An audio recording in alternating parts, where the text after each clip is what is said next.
Vamos a abrir la palabra de Dios allí en el Salmo 36. Los que, para mayor reverencia, vamos a ponernos de pie. Dice así la palabra, versos 1 hasta el verso 12. La iniquidad del impío me dice al corazón, no hay temor de Dios delante de sus ojos. Se lisonjea, por tanto, en sus propios ojos, de que su iniquidad no será hallada y aborrecida. Las palabras de su boca son iniquidad y fraude. Ha dejado de ser cuerdo y de hacer el bien. Medita maldad sobre su cama, está en camino no bueno, el mal no aborrece. Jehová, hasta los cielos llega tu misericordia y tu fidelidad alcanza hasta las nubes. Tu justicia es como los montes de Dios. Tus juicios abismos grandes, oh Jehová, al hombre y al animal conservas. Cuán preciosas, oh Dios, es tu misericordia. Por eso los hijos de los hombres amparan bajo la sombra de tus alas. Serán completamente saciados de la grosura de su casa y tú los abrevarás del torrente de las delicias. Porque contigo está el manantial de vida, y en tu luz veremos la luz. Extiende tu misericordia a los que te conocen, y tu justicia a los rectos de corazón. No venga pie de soberbia contra mí, y mano de impíos no me mueva. Allí cayeron los hacedores de iniquidad y fueron derribados y no podrán levantarse. Pueden tomar asiento, hermanos. El verso 1 subrayé una palabra, impío, ¿cierto que sí? ¿Qué tal si John me lo coloca? Pues de eso vamos a hablar. El Salmo habla de dos clases de personas, de dos tipos de seres humanos que hay sobre la tierra. El primero de ellos es ¿qué? Los impíos. Pero la otra clase de personas está en el verso 10. John, por favor. El verso 10 también subrayé ya una frase, y es, verso 10, los rectos de corazón. Entonces, por un lado están los ¿qué? Los impíos, y por el otro lado están ¿qué? Los rectos de corazón. ¿Quiénes son los impíos? Aquellos que hacen lo malo, aquellos que buscan lo malo, aquellos que se dejan llevar por lo malo. ¿Quiénes son los rectos de corazón? Los que hacen el bien, los que buscan a Dios, los que se apartan del mal, los que no van detrás de lo malo, sino que van detrás de lo bueno. Por ejemplo, hoy escogimos venir al culto. Eso nos hace un tipo de personas. ¿Cuál? Los rectos ¿de qué? De corazón. Son los que buscan a Dios. ¿Sí? Hay personas que nunca han pisado una iglesia evangélica. Hay personas que en su mente tal vez nunca estará buscar de Dios. Son personas que ¿qué? Que son impías.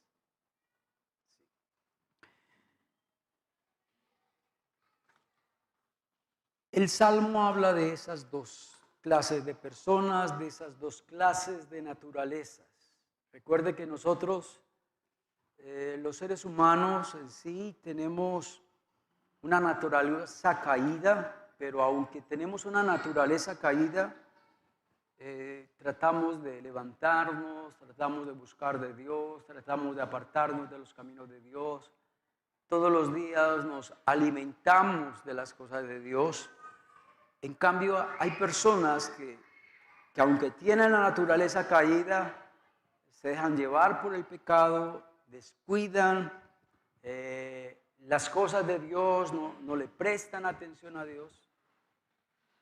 Y de esas personas abundan. Entonces, ¿qué vamos a hacer? Y me parece lo lindo es el orden. de cómo el salmista divide eso, ¿no? Primero habla de los impíos, los primeros versículos, y después habla de las personas que agradan a Dios, que hacen lo recto delante de Dios. Entonces, vamos a mirar qué características son aquellas personas que son impías. Bien, y el verso 1 nos dice que la iniquidad del impío me dice en el corazón, no hay temor de Dios delante de sus ojos. Según este texto, la parte subrayada, un impío dice o vive y dice que no hay temor delante de sus ojos. ¿Sí? ¿Qué es temor? ¿Qué es temor a Dios? Temor a Dios es al mirar a Dios, adorar a Dios, reverenciar a Dios. Todo el mundo no hace eso. Hay gente atea. La gente atea no es temerosa de Dios. También la palabra ahí temor es entender, como el Señor nos hablaba hace 8 días o hace 15, entender lo mucho que Dios odia el pecado. Cuando usted busque la palabra temor de Dios, grábese de esa frase. Entender lo mucho que Dios aborrece el pecado. Cuando una persona entiende lo mucho que Dios aborrece el pecado, es porque esa persona es temerosa de Dios. Una persona temerosa de Dios también entiende que si peca, va a venir el juicio de Dios sobre su vida. Entonces, por eso es que se aleja del pecado.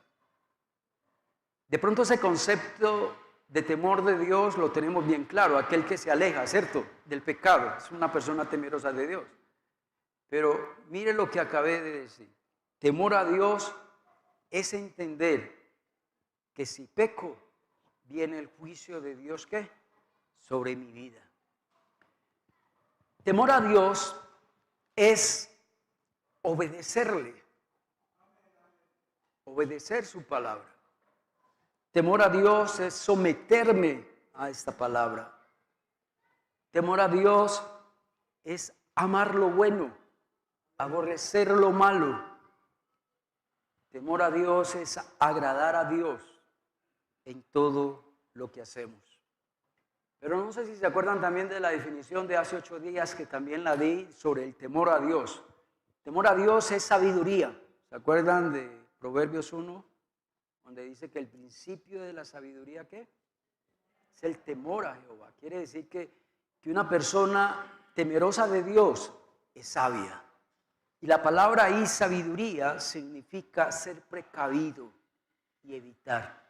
Cuando usted es precavido con el pecado y cuando usted evita el pecado, usted es una persona, ¿qué? Temerosa de Dios. Entonces el texto está diciendo que para el impío no hay temor, ¿qué? No hay temor de Dios, ¿cierto?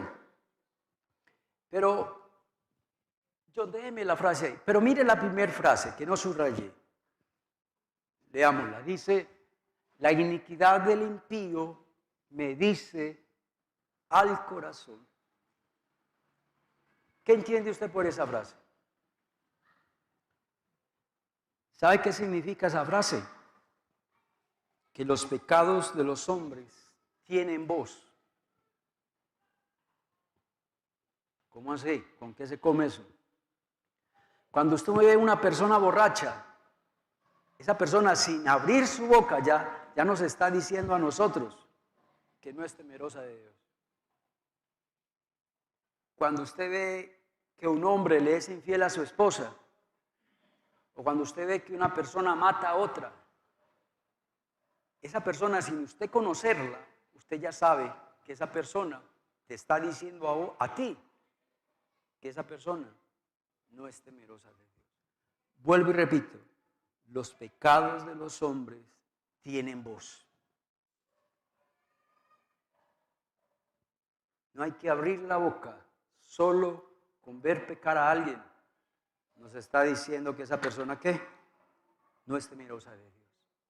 El verso 2 habla de otra característica del impío. Dice, el impío se lisonjea, por tanto, en sus propios ojos. Se lisonjea en sus propios ojos y dice que su iniquidad no será hallada y que su iniquidad no será ¿qué? Aborrecida. La persona impía dice que él puede hacer lo malo y que nadie se va a dar cuenta. Que lo hizo tan perfecto que nadie se dio cuenta. Pero usted y yo sabemos que el Señor dice que Dios sacará a la luz todo pecado. De pronto vemos que está tardando, pero esa palabra se va a cumplir. Dios va a sacar a la luz todo pecado, por muy perfecto que usted lo haya hecho. El impío dice, mi pecado no es aborrecible. Hasta mi pecado es agradable. Y dice ahí la palabra más fuerte es lisonjear. ¿Sabe qué significa lisonjear? Se da alabanzas a sí mismos. Se halaga a sí mismo. Uy, es que yo soy tremendo pecador. Y el impío cree que su pecado no es odioso, que su pecado no es aborrecible. El impío cree que su pecado no está tan mal. ¿Ustedes no han escuchado eso? El homosexual dice, no es tan mal. El sicario también dice, no, es mi forma de ganarme la plata. El que vende vicio también dice, no, antes les estoy dando alegría a la gente.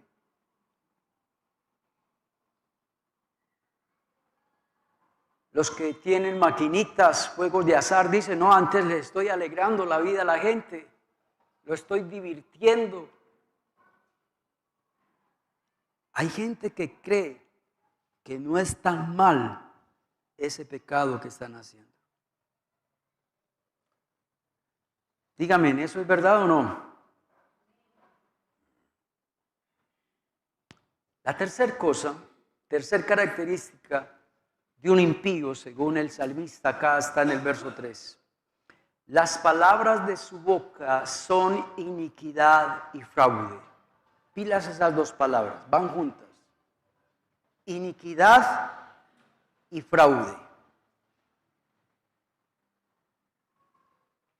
Un pastor dijo, una vez que estaba escuchando una prédica de él, decía, esas dos palabras, iniquidad y fraude, son dos perros del infierno que siempre van juntos. Estos dos perros del infierno siempre van juntos. Iniquidad y fraude.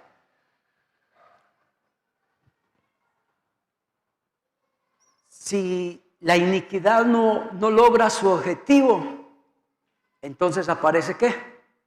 El fraude. ¿Se acuerdan que el Señor nos hablaba de eso el domingo pasado? La mentira, el fraude, el engaño. Lo que no se puede conseguir con uno, el otro lo consigue. Pero esas dos palabras siempre van juntas.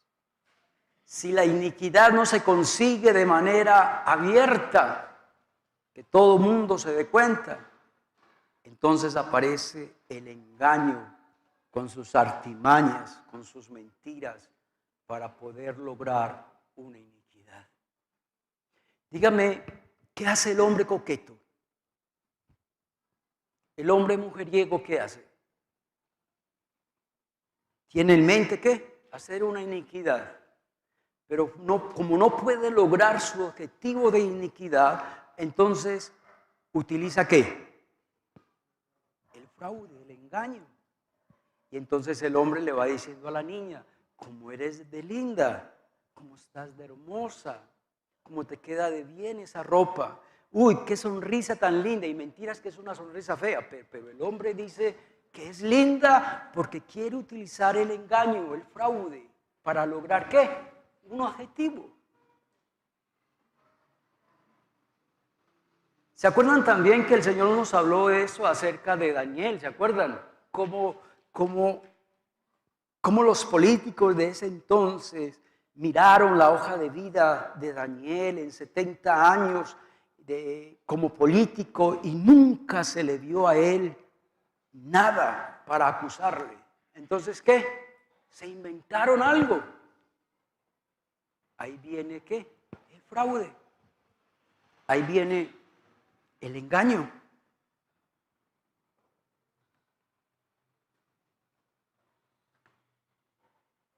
En el verso 3 también aparece una frase al final del texto. Dice que el impío ha dejado de ser cuerdo y de hacer el bien.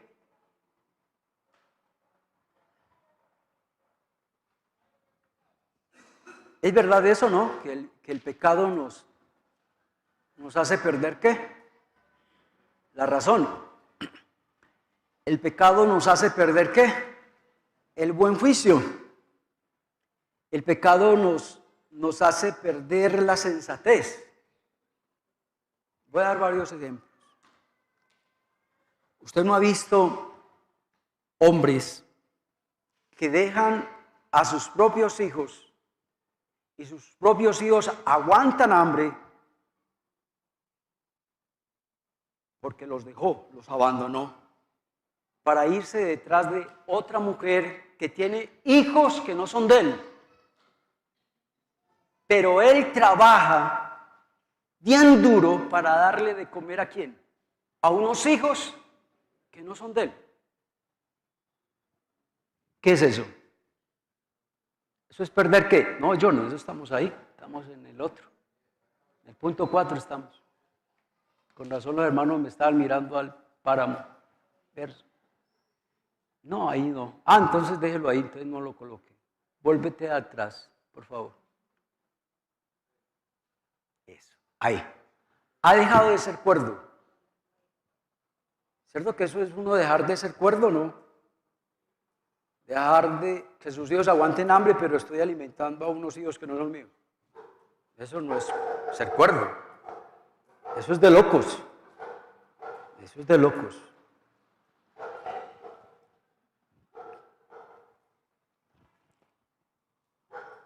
Vámonos con los juegos de azar.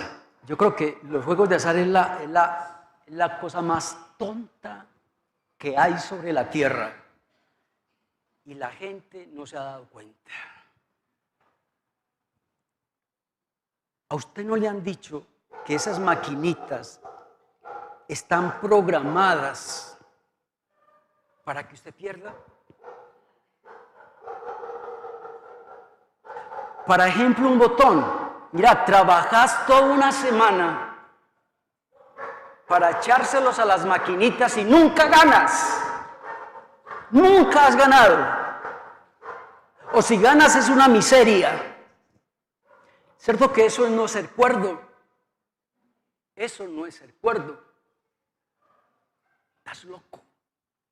Estás loca. Te falta juicio, te falta sensatez. Eso no es de sabios. Otra, las apuestas que hoy en día están tan de moda, las apuestas deportivas. No falta el que siempre le apueste a su equipo amado, pero su equipo amado nunca gana. Pero no, le apuesta a su equipo amado, porque es que soy hincha a morir. Hombre, cascuming, como dicen por ahí, ¿cierto que sí?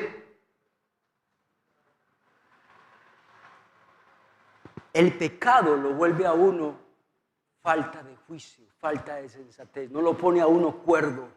Amén, hermanos.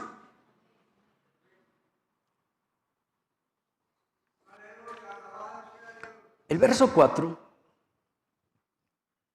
habla otra característica del impío. Dice que medita maldad en su cama.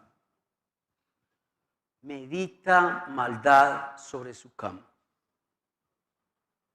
La cama, ¿cuál es el propósito de Dios con la cama? Que sea un lugar de ¿qué?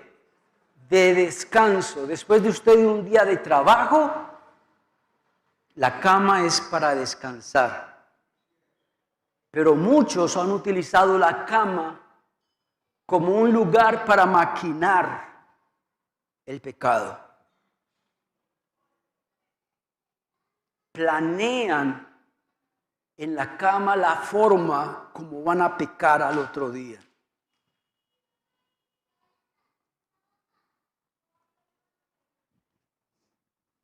Yo no sé nada de esto, simplemente lo investigué. Eso está por internet, fácil. Aquí en Colombia y en cualquier parte del mundo hay dos clases de homicidio. Homicidios dolosos y los homicidios imprudentes. Supongamos que usted mató a alguien, ¿listo? Y estás metido en la grande, ¿no? Porque mataste a alguien.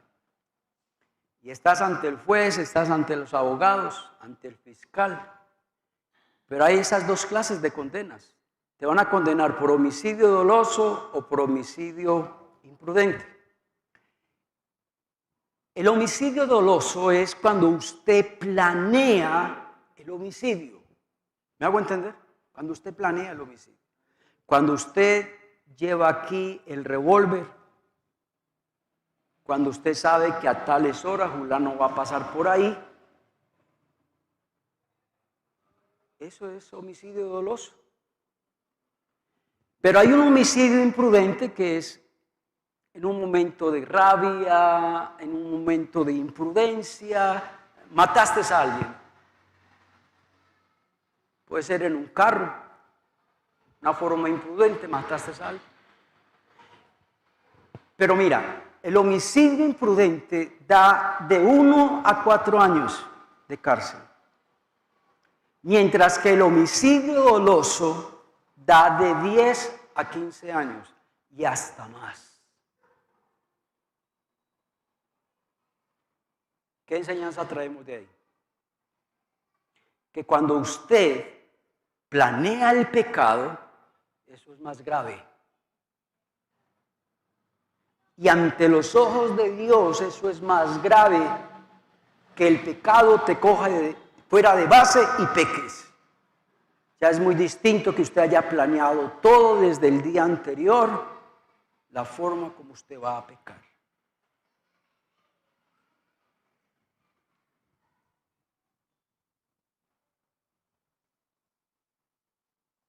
Un comentarista dijo, la cama de los impíos son máquinas malvadas. Tremendo eso, ¿no? Otro comentario dijo, el impío tiene al diablo como compañero de cama. Uf, tremendo eso, ¿no?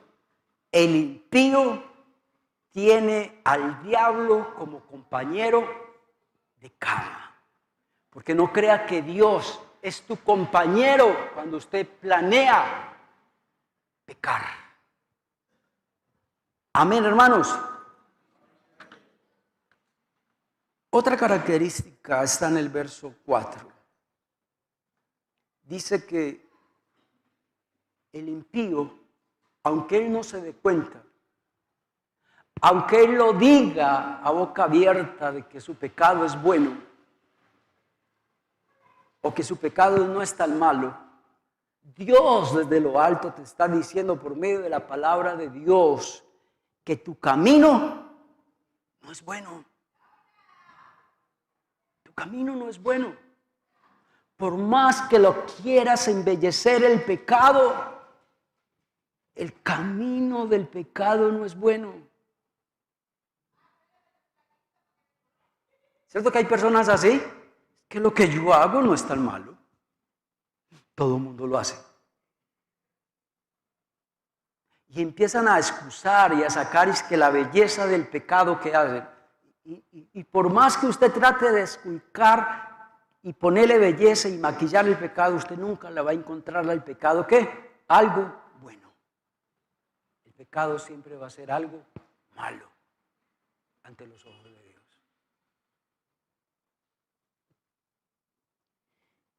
El versículo 4 al final dice, el mal que no aborrece.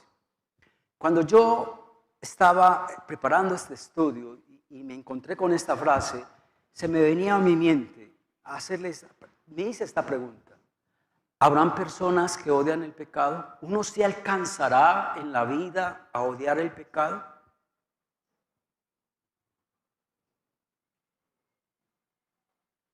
Sí. Por ejemplo, yo aborrezco el pecado del licor.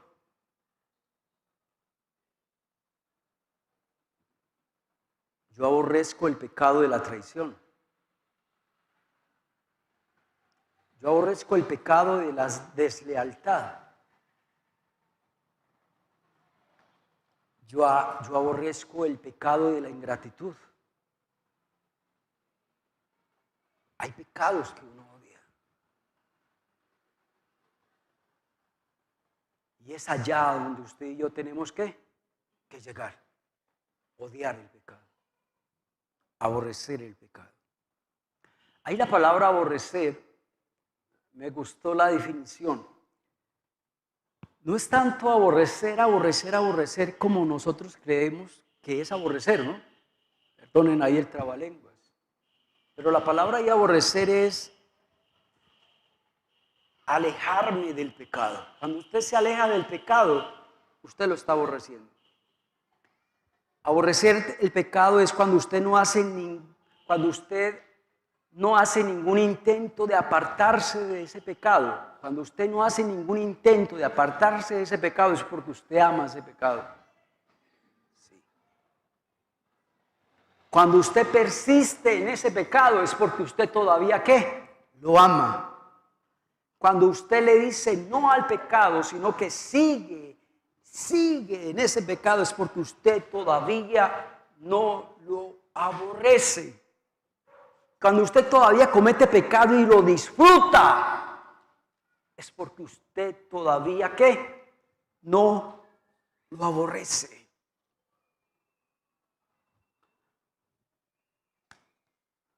Listo, dejemos a un lado las características de un impío. Ahorita vámonos con el otro tipo de personas, aquellos que hacen lo bueno, aquellos que son rectos de corazón, aquellos que quieren agradar a Dios. Está en el verso 7 al final. Dice que aquellos que son rectos de corazón se amparan bajo la sombra ¿de qué?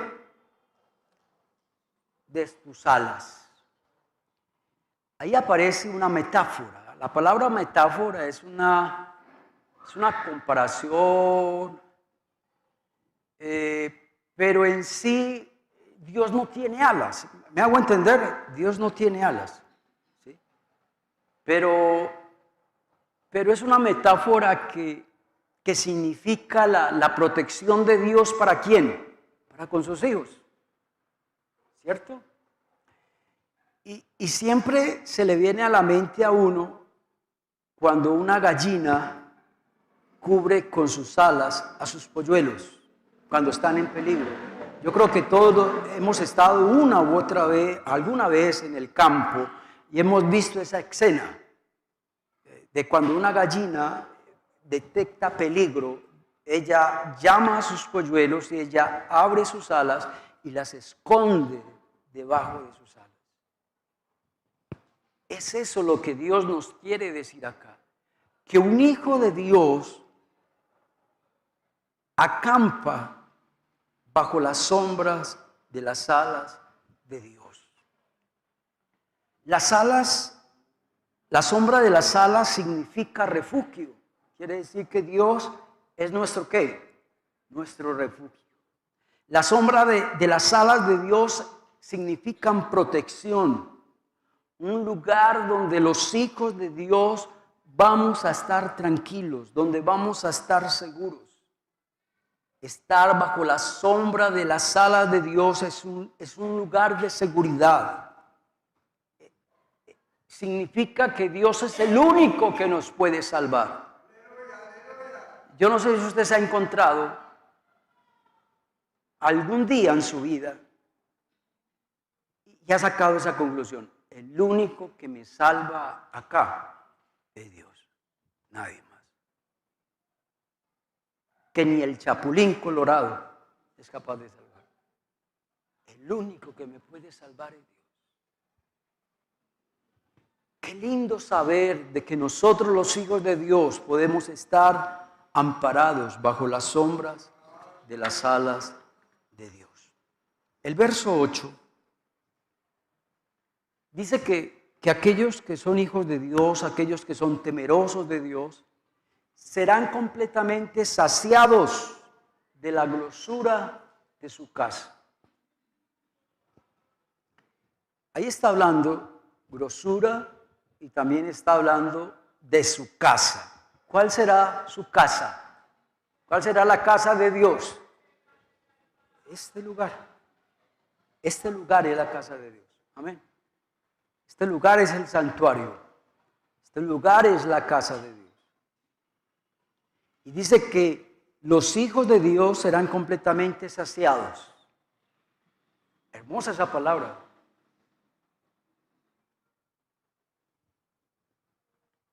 Y la palabra saciar tiene que ver con alimento, ¿sí o no? El alimento espiritual. Qué lindo cuando usted viene al culto y sale para su casa saciado, porque Dios le habló, porque Dios le ministró por medio de la palabra de Dios. Qué lindo cuando la gente dice, uy, yo he escuchado esa frase, hoy me comí un banquete espiritual tremendo, voy lleno, voy saciado. Y sabe, cuando uno está saciado, uno no busca más. Cuando uno está saciado, está full. Y yo no sé si usted ha estado saciado de una comida, que a usted le pueden ofrecer más. Y no, está full. Por eso es linda esa palabra. Y usted y yo seremos saciados del alimento espiritual que Dios nos ofrece en su casa. La pregunta que yo me hacía, ¿por qué Dios coloca acá que solamente seremos saciados en su casa? No en mi casa, no leyendo la Biblia en el bus, en el metro. No, dice en su casa.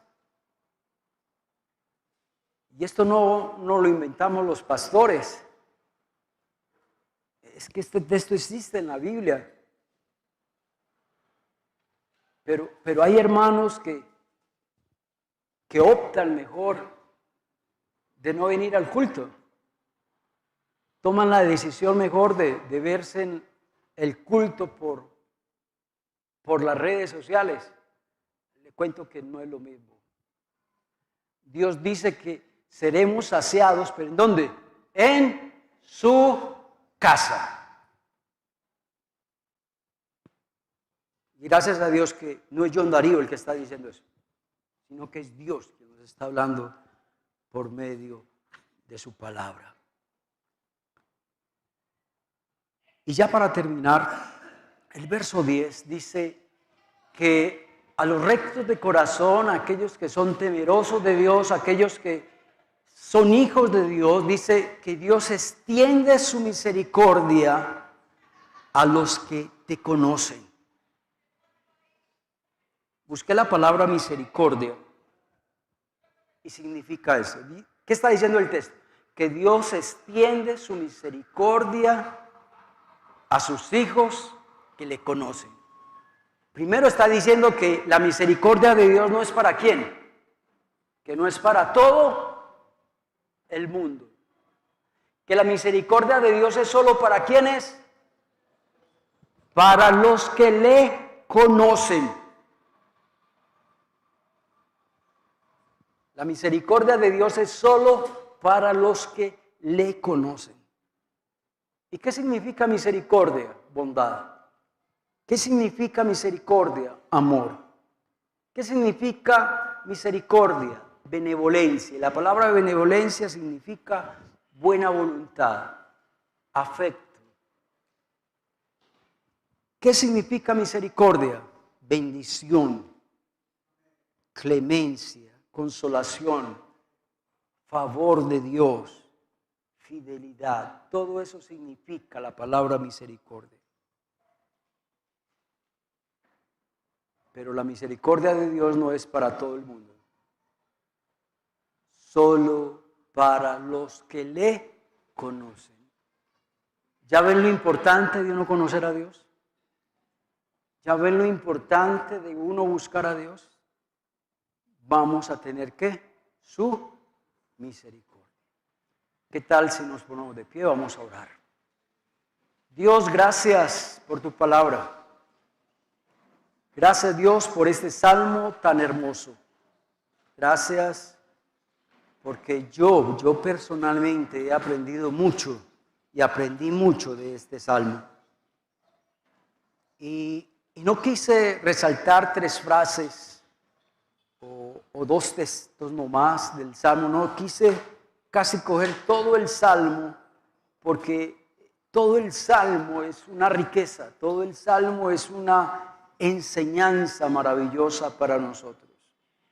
Ayúdanos, Señor, para ser esa clase de personas que te aman, esas personas que son rectas de corazón, esas personas, Señor, que son temerosas de Dios.